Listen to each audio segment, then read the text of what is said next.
전체 당뇨 환자의 5%는 췌장에서 인슐린을 거의 생성을 못하는데요. 유전이라는 말입니다. 정기적으로 인슐린 주사를 맞으면서 살아야 합니다. 우리가 관리해야 하는 당뇨는 나머지 95%입니다. 유전도 아닌데 왜 당뇨가 발생할까요? 인슐린 저항성이 높아졌기 때문입니다. 췌장에서 인슐린은 잘 분비가 됩니다. 인슐린은 포도당을 세포로 운반해서 에너지로 사용되도록 돕는 호르몬이고요. 이때 인슐린 저항성이 있으면 세포가 포도당을 제대로 흡수하지 못해서 혈액 속에 포도당이 축적됩니다. 세포가 인슐린이라는 열쇠로 포도당이라는 문을 열어야 하는데 문이 잠겨 있는 거예요. 그러면 혈액 속에 포도당이 많아집니다. 그러면 인슐린을 뿜어내는 췌장은 뭘 하느냐? 더 많은 인슐린을 분비합니다. 포도당이라는 문을 딸 수 있는 열쇠를 더 만드는 거죠. 조금이라도 따서 없애야 하니까요. 시간이 지나면 췌장은 고강도 인슐린 생산으로 지쳐서 기능이 떨어집니다. 결국 혈당 조절이 완전히 무너져 제2형 당뇨병이 발병하게 됩니다. 우리가 말하는 당뇨가 이것인데요. 국내 중장년층 기준 인구 10명 중 3명이 당뇨입니다. 30대 젊은 층도 생각보다 많아요. 당뇨에 안 걸리려면 어떻게 하면 좋냐? 인슐린 저항성을 낮추면 되겠죠? 인슐린 저항성이 왜 높아지냐?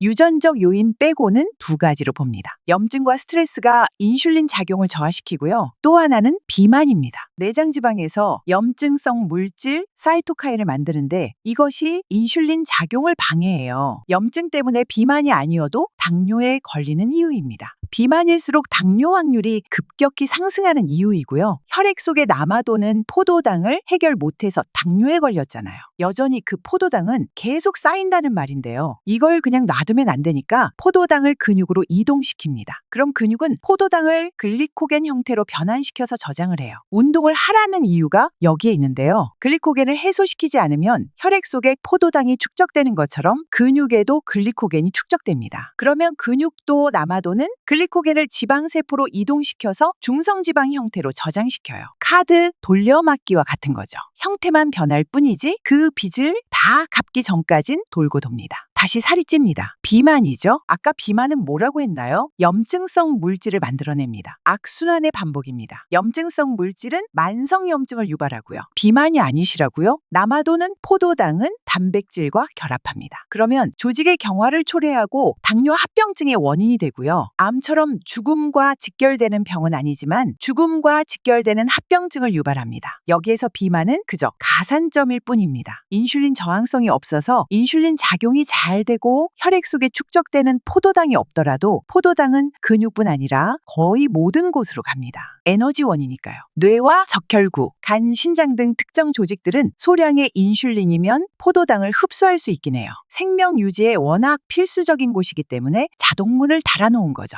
아무튼 당뇨를 관리하는 운동은 각자 시간 내서 하시고요. 저는 음식을 어떻게 먹어야 할까에 대한 정보 채널이니까요. 먼저 우리가 매일 먹는 주식은 밥이죠. 흰쌀밥은 정제된 탄수화물이라서 소화가 빠르게 되고 혈액 속으로 빠르게 흡수됩니다. 그 순간 췌장도 인슐린 분비를 증가시킵니다. 혈당이 순간 급증되는데 혈당의 급증과 급락은 인슐린 저항성을 악화시켜요. 밥 짓고 바로 드시지 마시고 냉장고에서 한번 식혀보세요. 밥이 식으면서 전분 분자가 재배열되며 저항성 전분이 형성됩니다. 저항성 전분은 소장에서 소화되지 않고 대장으로 이동하여 천천히 발효되고요. 이 과정 때문에 혈당이 급등하지 않습니다. 게다가 대장까지 살아서 도착하면 뭐죠? 네, 맞습니다. 대장까지 살아도 도착한 밥은 단쇄지방산을 생성하며 장내 유익균까지 늘려주며 염증을 줄이는 데 기여합니다. 덕분에 칼로리도 10% 줄어들고요. 안 그래도 바쁘고 귀찮은데 이제부턴 밥 짓고 소분해서 냉동 보관하세요. 다시 데워서 먹어도 효과는 그대로 유지되니까요. 시간 남으면 운동이라도 할 수 있잖아요. 그리고 콩을 싫어하지 않는다면 밥 지을 때 콩도 자주 넣어서 지으세요. 식이섬유가 많아서 소화 과정을 늦춰주니까 좋은 것도 있지만 콩은 고단백 식품이잖아요. 단백질 자체가 혈당 상승을 억제하는데 중요한 역할을 하거든요. 단백질은 포도당이 혈류로 서서히 들어가게 합니다. 밥의 전체 혈당 지수를 낮춰주기도 하고요. 흰 쌀밥 단독으로는 혈당 지수가 7, 80 하거든요. 달달한 수박이랑 같은 같은 혈당 지수입니다. 이걸 콩이 2, 30 낮춰줘요. 무조건 넣어야 하지 않겠어요? 아까 단백질 얘기했잖아요. 두부 드실 때는 조리하기 전에 냉동실에서 얼려보세요. 두부는 대두 단백질로 이루어져 있으며 물과 결합해서 젤리 형태를 이룹니다. 이 구조가 단단하고 소화 효소가 침투하기 어려운 부분이 있는데요. 두부가 얼잖아요. 얼면서 두부 내부의 물 분자도 팽창하고 이로 인해 단백질 구조가 균열됩니다. 그리고 이제 해동을 하면 물이 빠져나가면서